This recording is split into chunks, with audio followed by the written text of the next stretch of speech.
Good.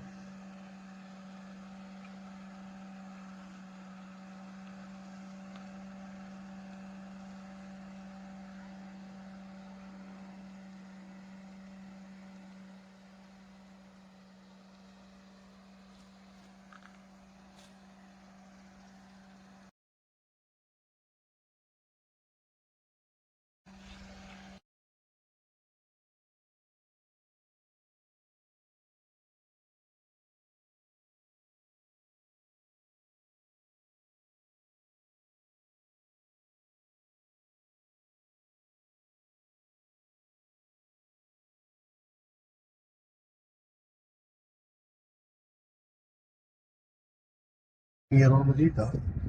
Diba? Ang cabinet yan. Kabi. Sabi mo pera dyan. Hanggang makita mo lang siya dito. Diba? Yan na? Ayan. Todo dito.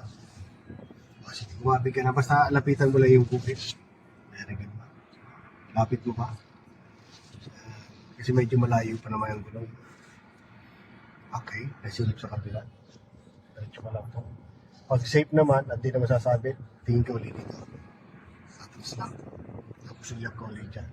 Kaliwat kanan. Hanggang bumantay lang katawan sa akin sa gulid. Saka dito sa unahan. Sige lang po, atras po. Sige po, pasok naman siya. Sige lang. Sige lang. Ayan lang. Ayan. 1, 2. Ayan na, atras po. Ganun lang, ano. So same yan ang ginawa natin kanina doon sa pagpapractice natin.